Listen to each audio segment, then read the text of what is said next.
জন্মাষ্টমীর দিনে বিগ্রহ ছাড়াই ফটো দিয়ে সুন্দর করে অভিষেক করলাম। তো রাইট 12:47 পর্যন্ত টাইমিং ছিল। তো তার আগে আগে সব কিছু রান্নাবান্না করে রেডি করে ভগবানকে ভোগ লাগিয়ে দিই। হরে কৃষ্ণ বন্ধুরা, তোমরা সবাই কেমন রয়েছো? আশা করি সবাই ভীষণ ভালো রয়েছো। বিগ্রহ হোক কি ফটোই হোক, যা একটা দিয়েই সব কিছু নিজে যদি ইচ্ছা মতো যদি করে দেওয়া যায় তাহলে অনেকই বড় কথা। এই যে আজ সন্ধ্যাবেলা সব কিছু এখানে আমান্য করে আমি রেডি করলাম।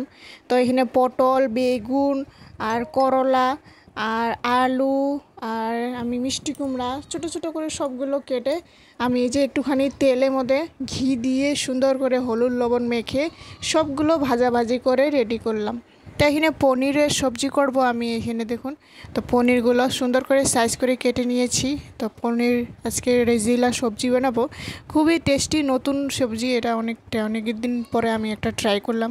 তো আজ যেহেতু জন্মাষ্টমী, তো জন্মাষ্টমীগুলোকে আজ গোপালের জন্য ভালো করে আয়োজন করবো ভাবছি।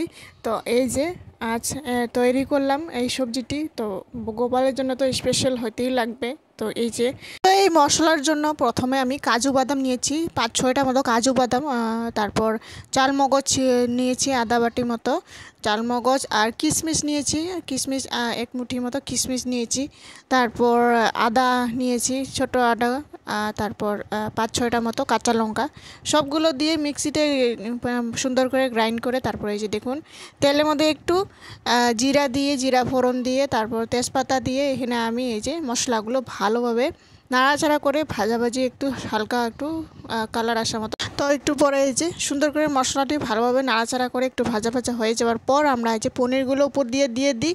পনিরগুলো যখনই ভাজাভাজি করে রাখবেন তখনই একটু জলের মধ্যে ডুবাই রাখবেন, তাহলে নরম হয় সুন্দর।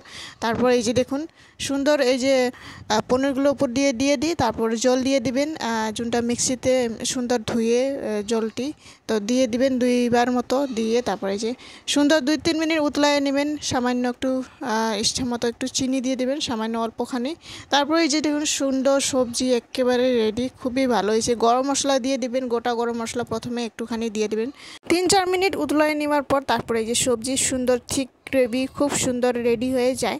ডাল একটু সেদ্ধ করে নিয়েছি কুকারে। তারপরে এই যে দেখুন একটু কিশমিশ আর এখানে আমি টমেটোর কেটে দিয়েছি, কাঁচা লঙ্কা আমি শুকনো লঙ্কা আনতে ভুলে গেছিলাম। তারপর এদিকে তেজপাতা, জিরা, আদা, হলুদ সব দিয়ে পাঁচফোড়ন দিয়ে তারপর এই যে দেখুন সুন্দর করে এখন আমরা ডালটি সম্বার দিয়ে দিই। এই যে দেখুন, তো তারপর বানাবো আমি এখানে বাসন্তী পোলাও। তো প্রথমে আমি এখানে সামান্য একটু ঘি দিয়ে তারপর আদা বাটা একটুখানি তেজপাতা লবণ দিয়ে সুন্দর করে একটুখানি চিনি দিয়ে মাখামাখি করে চাউলগুলো আমরা মেখে সাইড করে রেখে দিব।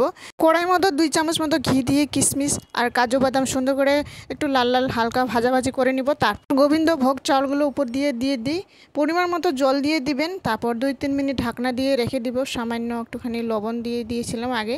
তারপর এই যে 2-3 মিনিট উতলাই নেওয়ার পর তারপরে এই যে দেখুন সুন্দর রেডি হয়ে যায়। তারপর মিষ্টান্ন এখানে করে নিয়েছি, তাড়াহুড়া করে সবগুলো করতে হয়, তো একা হাতে এতগুলো করা যায় না। তাও এদিকে এই 2 পাকে আমি সুন্দর করে রেডি করে বসাই দিলাম।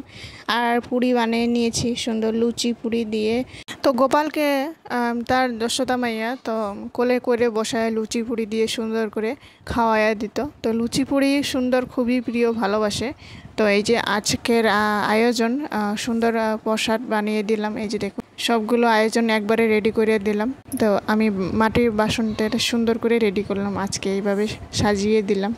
তো এই যে দেখুন পনিরের সবজি আর মিষ্টান্ন আর এদিকে জল, খুব সুন্দর গিলাস বাটিগুলো আর থালগুলো সুন্দর করে, খুবই ভালো লাগে মাটির পাত্রতে এইভাবে ভগবানকে সেবা দেওয়া। তো ভগবান কৃষ্ণ রাইট 12টার সময় জন্মদিন। তো আমি 12টার আগে সব কিছু রেডি করে তারপর ভগবানকে অভিষেক করে তো ভগবানকে প্রসাদ দিয়ে তারপর আজকের রাত্রের আয়োজন। তো বন্ধুরা ভিডিওটি কেমন হয়েছে অবশ্যই লাইক করে দিয়ে যাবেন।